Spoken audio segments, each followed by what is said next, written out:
हाय दोस्तों, welcome to our channel investing with Dhan. दोस्तों, आज इंडिया में सेविंग्स का क्राइसिस चल रहा है और इसकी वजह से आने वाले सालों में आपको, मुझे और सबसे इंपॉर्टेंट चीज इंडिया की कैपिटल मार्केट्स को प्रॉब्लम होने वाली है। कैसे, आइए इस पूरी वीडियो में जानते हैं और इंडिया की सेविंग्स प्रॉब्लम क्या है इसको कुछ फैक्ट्स के थ्रू समझने की कोशिश करते हैं। दोस्तों, आई एम वेरी श्योर आपने नोटिस किया होगा कि जितना पैसा in terms of percentage of their income, जितना पैसा हमारे ग्रैंड पेरेंट्स सेव कर लिया करते थे उतने हमारे पेरेंट्स सेव नहीं कर पा रहे थे, और जितना पैसा हमारे पेरेंट्स सेव कर लिया करते थे उतना हम तो बिल्कुल नहीं कर पा रहे हैं। तो अगर हम अपने पेरेंट्स की बात करें तो अप्रॉक्सीमेटली 40, 50, 60% के आसपास का पैसा वो सेव कर लिया करते थे। फिर वो चाहे उसको एफडी में डाल देते थे, गोल्ड में डाल देते थे, कुछ भी करते थे, स्टॉक मार्केट में नहीं डालते थे, दैट्स अ डिफरेंट थिंग। लेकिन वो अपनी सैलरी का बड़ा पोर्शन सेव कर लिया करते थे, इवन दो उनके पास खुद का घर नहीं था, खुद की गाड़ी नहीं थी, पब्लिक ट्रांसपोर्ट में प्रॉब्लम थी, उसके बावजूद वो सारे पैसे को या बहुत बड़े चंक को सेव कर लिया करते थे। आज हमारे पास पब्लिक ट्रांसपोर्ट भी है, अपनी गाड़ी भी है, अपना घर भी है, उसके बावजूद हम पैसा सेव नहीं कर पा रहे हैं। दोस्तों, अगर आपको ऐसा लग रहा है तो let me tell you one thing, आप अकेले नहीं है। ये प्रॉब्लम सिर्फ आपकी नहीं है, ये प्रॉब्लम इस समय इंडिया की है। Let me throw some facts for you. दोस्तों, इंडिया की net household savings has come down from a significantly high level of around 11.2% to only 5.1%। दोस्तों, ये 5.1% की जो हमारी आज का सेविंग्स रेट है, it is lowest in the last 50 years. Yes, पिछले 50 साल में इस समय इंडियंस सबसे कम सेव कर रहे हैं। वैसे मैं आपको एक चीज यहां पर याद दिला दूं कि 2008 के क्राइसिस में हमें हमारी सेविंग्स ने बचाया था, 2020 के पैंडेमिक के टाइम पर हमें हमारी सेविंग्स ने बचाया था। India has always been a saver, लेकिन आज ये सेविंग्स लगातार कम होती जा रही है। कुछ और फैक्ट्स आप डेफिनेटली सुनना चाहेंगे। दोस्तों, जहां पर मैंने आपके साथ पहला डेटा शेयर किया which is 5% of the GDP, जो हम हाउस होल्ड सेविंग्स है। अगर हम पूरी डोमेस्टिक सेविंग्स की बात करें, इंडिया की सेविंग्स की बात करें, दोस्तों इंडिया की सेविंग्स में हम 1 मिनट के बाद आते हैं। China is able to save approximately 44% of the GDP. मतलब अगर हम ग्लोबल कंपैरिजन करें domestic savings as a percentage of GDP, latest data है, चाइना 44%, सिंगापुर 58.5%, दोस्तों Indonesia 38%, India stands at 29.3%। Although हम ग्लोबल स्टैंडर्ड्स या ग्लोबल एवरेज के पास ही हैं, ग्लोबल एवरेज इज अप्रॉक्सीमेटली 27.5% के आसपास, हम 29% पे हैं। यूएस आपको मालूम है वो सेवर नहीं रहा है, यूएस का सेविंग्स रेट इज ओनली 28%। जहां पर हमारा ये नंबर चाइना से भी ऊपर हुआ करता था, आज वो नंबर ग्लोबल एवरेज के आसपास आ गया है, एंड वी आर अग्रेसर टुवर्ड्स बीइंग यूएस। जहां पर यूएस में कल्चर है कि मंडे टू फ्राइडे काम करना होता है, सैटरडे संडे को एंजॉय करना होता है। हम उसी कल्चर की वजह से, उसी वेस्टर्नाइजेशन की वजह से यहां पर पैसे को सेव नहीं कर पा रहे हैं। दोस्तों, यहां पर प्रॉब्लम सिर्फ ये नहीं है कि हम सेव नहीं कर पा रहे हैं। देखिए, मुझे पर्सनली कोई प्रॉब्लम नहीं है कि अगर हम वेस्टर्नाइज हो रहे हैं तो उसके हर चीज के प्रॉज एंड कॉन्स हो सकते हैं, लेकिन प्रॉब्लम यहां पर यह है कि हम में से अभी भी ज्यादातर लोग जितना पैसा सेव कर रहे हैं, आप जान के हैरान हो जाएंगे, 70% पैसा आज भी फिजिकल एसेट्स में जा रहा है। जबकि अब हम ये बात समझ चुके हैं कि हमारी कैपिटल मार्केट्स ओपन हो चुकी हैं, दुनिया भर के एफआईआईज इंडिया में इन्वेस्ट करना चाहते हैं, प्रमोटर अपनी कंपनी में स्टेक इंक्रीज कर रहे हैं, डीआईआईज के रूट के थ्रू भी पैसा आ रहा है, लेकिन हम डायरेक्टली अपने पैसे को गोल्ड और रियल एस्टेट में ही डालना प्रेफर करते हैं। हम में से सभी लोग जो पैसा सेव करते हैं उसमें से 70% पैसा अभी भी फिजिकल एसेट्स में ही जाता है। दोस्तों, आप गेस करना चाहेंगे फाइनेंशियल एसेट्स में कितना पैसा जाता है? चलिए एक बार अगले 2 सेकंड के अंदर कमेंट्स में लिखिए फाइनेंशियल एसेट्स में कितना पैसा जाता है। जो 30% बचा है हमारा, 70% ऑफ द सेविंग्स का जो पैसा है वो फिजिकल एसेट्स में चला गया, तो फाइनेंशियल एसेट्स में कितना पैसा जा रहा है? Any guesses? कमेंट्स में लिखिए।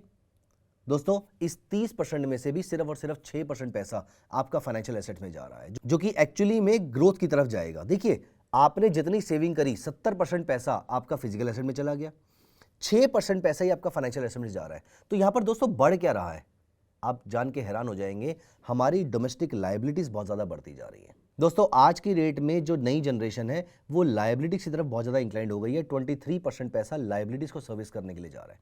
Late me share some more facts with you. Total household debt has ballooned to around 120 lakh crores. Credit card dues alone is 3 lakh crore, लेकिन 28% defaulting. Now imagine, this is the state of economy right now. Credit card के loans 3 lakh crore के आसपास के हैं, credit card के dues 3 lakh crore के आसपास के हैं, जिसमें से 28% लोग उसमें से डिफॉल्ट कर रहे हैं। This is certainly a matter of worry. दोस्तों, अभी तो मैंने यहां पर इसको कैपिटल मार्केट से नहीं जोड़ा है, जो कि मेरा मेन डिस्कशन है आज का। अब मैं आपको सिर्फ ये बता रहा हूं कि हमारे फैक्ट्स क्या सजेस्ट कर रहे हैं, कितना पैसा आप फिजिकल एसेट्स में डाल रहे हैं, कितना फाइनेंशियल एसेट्स में डाल रहे हैं, ये सारी बातें एक तरफ है। अब मेरा क्वेश्चन यहां पर ये है, अगर हम में से सभी लोग सिर्फ अपनी लायबिलिटीज को रीपे कर रहे हैं, अगर हम में से सभी लोग सिर्फ फिजिकल एसेट्स में इन्वेस्टमेंट कर रहे हैं और हम में से बहुत ही कम लोग या फिर बहुत ही कम पैसा अगर फाइनेंशियल एसेट्स की तरफ जा रहा है, सिर्फ और सिर्फ 6% पैसा फाइनेंशियल एसेट की तरफ जा रहा है, मतलब स्टॉक्स की तरफ जा रहा है, म्यूचुअल फंड्स की तरफ जा रहा है, ETF की तरफ जा रहा है, मेरा क्वेश्चन आपसे ये है, कोई कंपनी अपना IPO लेकर क्यों आएगी? और अगर कोई कंपनी अपना IPO लेकर नहीं आएगी तो यहां पर हमारे शेयर के प्राइसेस आने वाले टाइम के अंदर कैसे बढ़ने वाले हैं? कोई कंपनी अपने आप को इंडिया में लिस्ट करवाने के बारे में क्यों सोचेगी? अगर आप सबका पैसा गोल्ड, फिजिकल गोल्ड में जा रहा है, अगर आप सबका पैसा फिजिकल रियल एस्टेट में जा रहा है, कोई गड़बड़ नहीं है, कोई गलती नहीं है, लेकिन ये फिजिकल गोल्ड जो आपने परचेज किया, ये तो आपके लॉकर में जाके डेड हो गया, इसने आपके लिए कोई रिटर्न प्रोड्यूस नहीं किया। हाँ, हमारा एक बहुत बड़ा तबका है, ज्वेलर का तबका, जिनको यहां पर बेनिफिट मिलता है, जो कि मिलना भी चाहिए। लेकिन इंपॉर्टेंट पॉइंट ये कि अगर सारा पैसा यहां पर जाएगा, वो पैसा आपका कैपिटल मार्केट की तरफ नहीं आएगा। और अगर आपका पैसा कैपिटल मार्केट की तरफ नहीं आएगा, पिछले 10, 15, 20 साल के अंदर अगर थोड़ा सा पैसा भी कैपिटल मार्केट की तरफ गया है, जो कि ये नंबर मैंने 6% अभी कोट किया है, ये नंबर पहले आधे % से 1% के आसपास हुआ करता था, अभी सिर्फ ये 5% बढ़ा है, 1% से 6% हुआ है, तो आपकी कैपिटल मार्केट ने इतना राइज शो किया है। वो क्यों किया है? क्योंकि जब सारा पैसा कैपिटल मार्केट की तरफ आया, जब बहुत बड़ा पैसा कैपिटल मार्केट की तरफ आया, तो इस एंटिसिपेशन में बहुत सारी कंपनीज ने अपने आप को लिस्ट करवाया, क्योंकि उनको यहां से पैसा मिल सकता था, उन्होंने आपसे पैसा लिया, और इनमें से बहुत सारी कंपनीज आपके लिए मल्टी बैगर बनी, उनमें से बहुत सारी कंपनीज ग्लोबलाइज हो गई। अभी रिसेंटली एक आईवीआर कंपनी जो है वो एक ग्लोबलाइज हो चुकी है, उसका एक IPO आया था। तो ये सारी कंपनीज क्यों आ रही हैं? क्योंकि उनको पता है कि आपके पास पैसा है और आप फाइनेंशियल मार्केट में लगाने को तैयार हैं। लेकिन अगर सारा पैसा फिजिकल एसेट की तरफ जाएगा तो ये पैसा मार्केट में नहीं आएगा, और ये पैसा मार्केट में नहीं आएगा तो स्टॉक्स लिस्ट नहीं होंगे, IPOs नहीं आएंगे, जो एग्जिस्टिंग स्टॉक्स हैं उनके प्राइसेस कैसे बढ़ेंगे? अब दोस्तों, यहां पर अभी तक हमने जो डिस्कशन करी है, इसकी हम क्रक्स डिस्कस करें तो 3 इंपॉर्टेंट पॉइंट्स हैं जो हमें ध्यान रखने चाहिए, या 3 चिंता के विषय हैं। पहला, हमारी सेविंग श्रिंक हो रही है, दूसरा, हमारे डेट लेवल्स इंक्रीज हो रहे हैं, और तीसरा, हमारी disposable income is being eaten by consumption assets and the loans.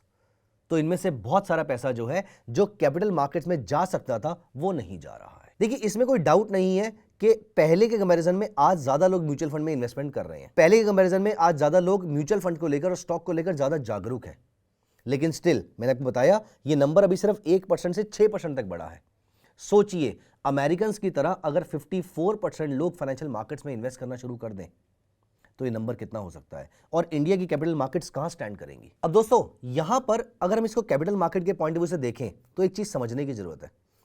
अगर आप अपने पैसे को गोल्ड में रखते हैं तो पैसा ज्वेलर के पास गया मेकिंग चार्जेस की फॉर्म में, गोल्ड आपके लॉकर में आ गया, ये डेड एसेट हो गया। अब ये 5 साल के बाद, 10 साल के बाद, 15 साल के बाद जब कंज्यूम करेंगे, जब आप इसको पहनेंगे तो ठीक है, वो यूज हो रहा है, लेकिन इस एसेट का कंजम्पशन कहीं पर नहीं हो रहा।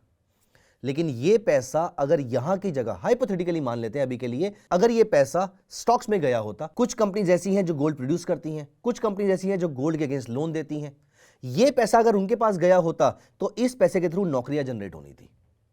ये पैसा अगर FD में गया होता तो FD वाले पैसे को यूज करके बैंक कहीं पर लोन देता, जिनको ये लोन देता वो कंपनीज ग्रो करती, उससे एम्प्लॉयमेंट जनरेट होनी थी। लेकिन एक बार वो पैसा अगर किसी फिजिकल एसेट में चला जाता है तो वो पैसा लंबे पीरियड के लिए डेड हो जाता है। दोस्तों, इसीलिए इंडिया के फाइनेंशियल एसेट्स का ग्रो करना बहुत जरूरी है। पहला, पैसा FD में जा सकता है तो भी पैसा फाइनेंशियल मार्केट में ही जाएगा। दूसरा, पैसा ETF में जा सकता है तो भी पैसा फाइनेंशियल मार्केट में जाएगा। तीसरा, ये पैसा स्टॉक्स में जा सकता है, म्यूचुअल फंड में जा सकता है तो भी ये पैसा फाइनेंशियल मार्केट में जाएगा। चौथा, ये पैसा इंश्योरेंस परचेज कर सकता है तो भी ये पैसा फाइनेंशियल मार्केट में जाएगा, क्योंकि इंश्योरेंस कंपनीज भी अपने आप को हेज करने के लिए और अपने रिटर्न जनरेट करने के लिए स्टॉक्स में और डेट मार्केट में इन्वेस्ट करती है। लेकिन दोस्तों, अगर आपने ये पैसा फाइनेंशियल मार्केट की तरफ राउट नहीं किया तो ये फाइनेंशियल मार्केट डिपेंडेंट हो जाती है FIIs पे, DIIs पे, फॉरेन कंपनीज के पेंशन फंड्स पे। अब दोस्तों, अगर ये हाउस होल्ड सेव नहीं करते, अगर आप इस पैसे को सेव नहीं करते, अगर आप इसको फिजिकल एसेट में डाल देते हैं और फाइनेंशियल एसेट्स में नहीं डालते, तो मार्केट्स ब्रॉडली डिपेंडेंट हो जाती है किस किस पे? FIIs पे, कॉर्पोरेट डेट पे, गवर्नमेंट बोरोइंग पे। तो यहां से फिर वो सारा पैसा आना शुरू हो जाता है, which is not good for the development of the financial markets. अब दोस्तों, अगर इंडियन हाउस होल्ड पैसा सेव नहीं करते तो म्यूचुअल फंड का पैसा नहीं आता। दूसरा, पेंशन कंपनी के पास पैसा नहीं आता। इन दोनों वजहों से स्टॉक मार्केट में पैसा नहीं आता है और स्टॉक मार्केट डिपेंडेंट हो जाती है फॉरेन कैपिटल पे, और ऐसा करने पर हमारी जो मार्केट्स है वो फॉरेन कैपिटल पे ब्रॉडली डिपेंडेंट होती है। फॉरेन कैपिटल अंदर आएगा तो मार्केट ऊपर चली जाएंगी, फॉरेन कैपिटल बाहर निकलेगा तो मार्केट जैसे नीचे आ जाएंगी, जो कि अप्रॉक्सीमेटली 2000 के आसपास हुआ करता था। हमारी मार्केट्स ब्रॉडली 30-40% एफआईआईज के पैसे पे डिपेंड किया करती थी। आज वो नंबर लगातार कम हो चुका है thanks to our investments in the financial asset, जो 1% से 6% तक पहुंची है। अब दोस्तों यहां पर हमें अपनी हैबिट्स में सिर्फ 2 चेंजेस करने हैं। Change number 1, income minus savings is equal to expenses, ना कि income minus expenses equal to savings. हमारी जो पहली डेफिनेशन है, जो ओरिजिनल डेफिनेशन है, आप उसी को रहने दीजिए, क्योंकि आज की डेट में जब हम ज्यादा एक्सपेंस करना शुरू हो चुके हैं, कंजम्पशन करना शुरू हो चुके हैं, वेस्टर्नाइज हो रहे हैं, ऐसे टाइम पर सेविंग्स कम होती जा रही हैं। हमें अपने एसेंस को बचा के रखना है, जहां पर इनकम माइनस सेविंग्स, और सेविंग का मतलब ये नहीं है कि आप उसको पैसे को सिर्फ एफडी में डाल देंगे, सेविंग का मतलब ये भी नहीं है कि आप उसका गोल्ड परचेज करके रख लेंगे, सेविंग का मतलब ये भी नहीं है कि आपने उससे सिर्फ रियल एस्टेट परचेज करना है। दोस्तों इंडिया में ऐसे प्रोडक्ट्स हैं जहां पर आपके पास अगर 500 रुपए भी है तो भी आप रियल एस्टेट मार्केट के पार्टिसिपेंट बन सकते हैं। अगर आप धन के प्लेटफॉर्म पे चलें और यहां पर टाइप करें REIT, यहां पर देखिए ये ऐसा प्रोडक्ट है। फॉर एग्जांपल एम्बेसी का जो रीट है वो आज की डेट में 1% ऊपर है, 0.8% के आसपास ऊपर है। पिछले 1 साल में इसने 7% के आसपास का डिविडेंड दिया है। अब सोचिए, ऐसी कंपनी जो आपको kind of rental income provide कर रही है, प्लस कैपिटल एप्रिसिएशन भी प्रोवाइड कर रही है, और ये पैसे को रियल एस्टेट में लगाती है। मतलब आपसे रियल एस्टेट में चूक हो सकती है, लेकिन ये इतने बड़े फंड मैनेजर्स हैं कि ये ब्रॉडली पूरा का पूरा एरिया परचेज कर लेते हैं, उसको डेवलप करते हैं और फिर उसको सेल कर देते हैं या फिर उसको रेंट पे चढ़ा देते हैं। इससे आपको रेगुलर इनकम आती रहती है। तो आप रियल एस्टेट भी कैपिटल मार्केट के थ्रू लगा सकते हैं। आप गोल्ड में भी, लेट मी शो यू, आप यहां पर मार्केट्स पे जाएंगे, आप यहां पर ETF में जाएंगे, आप गोल्ड में, सिल्वर में और बाकी सारे प्रोडक्ट्स में, रादर इंटरनेशनल मार्केट्स में भी आप यहां पर ETF के थ्रू इन्वेस्टमेंट कर सकते हैं। तो पहली चीज, income minus savings is equal to expenses. तो पहले जब आपकी सैलरी आती है, आप पैसे को सेव कीजिए, सेव करके उसको कैपिटल मार्केट की तरफ राउट कर लीजिए।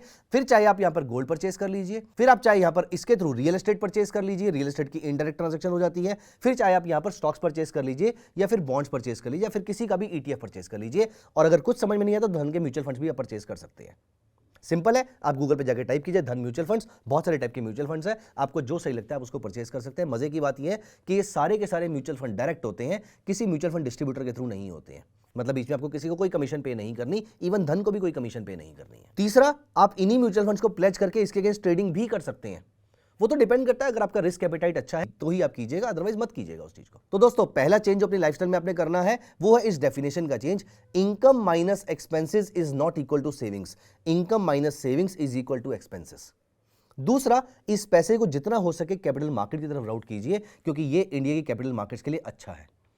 और फिजिकल एसेट संभालने बहुत मुश्किल होते हैं। आपको मालूम है, आप पिछले कई सालों से, कई डेकेड से गोल्ड फिजिकल संभालते आ रहे हैं, उसमें स्टोरेज चार्जेस लगते हैं और मेंटल प्रेशर भी रहता है, घर पे गोल्ड रखा हुआ है, जबकि यहां पर आपका गोल्ड आपके डीमैट के अंदर रहता है। मुझे मालूम है कि अभी हमारे लिए और हमारे पेरेंट्स के लिए इस माइंडसेट को चेंज कर पाना मुश्किल हो सकता है, लेकिन धीरे धीरे कोशिश कीजिए। आप सिल्वर कितना एक्यूमुलेट कर सकते थे? बहुत हैवी होता है सिल्वर, बहुत बल्की होता है सिल्वर, लेकिन आप यहां पर 1-1 ग्राम सिल्वर भी परचेज कर सकते थे। यहां पर देखिए, अगर आप सिल्वर के ETF पे जाएंगे तो ये सिल्वर का ETF है। ये देखिए, आप सिल्वर के ETF में सिल्वर में 200 रुपए से इन्वेस्टमेंट कर सकते थे। दोस्तों 2 लाख रुपए का 1 किलो है। जब आज मैं वीडियो बना रहा हूं, सिल्वर की वैल्यू 2 लाख रुपए 1 किलोग्राम है। लेकिन आप यहां पर देखिए, आप 1 ग्राम सिल्वर भी एक्यूमुलेट कर सकते हैं। आज उसकी वैल्यू 4% के आसपास ऊपर चल रही है। मतलब अभी मैंने अगर कल शाम को इसमें 200 रुपए लगाए थे तो आज इसमें 8 रुपए आ रहे हैं। और फिजिकल सिल्वर बेचना कितना मुश्किल होगा। मैं यहां पर इसको इंस्टेंट बाय और इंस्टेंट सेल कर सकता हूं। सबसे मजे की बात यह कि मैं इसको MTF के थ्रू भी कर सकता हूं, जहां पर मुझे इसके लिए सिर्फ 64 रुपीज पे करने हैं, मेरे को पूरा पैसा पे भी नहीं करना है। तो दोस्तों आपको सिर्फ अपनी हैबिट्स में 2 चीजों को चेंज करना है। पहला, सेविंग्स रेट को इंक्रीज करना है, so that India again becomes a better saver like we were around 50 years ago. And second, इस पैसे को जितना हो सके कैपिटल मार्केट की तरफ राउट करना है, because this is the future. दोस्तों आपका किसी भी एसेट को लेकर कोई भी क्वेश्चन है तो आप कमेंट्स में जरूर लिखिएगा। मिलते हैं अगली वीडियो में। Bye bye, take care of yourself. Investments in the securities market are subject to market risk. Read all the related documents carefully before investing.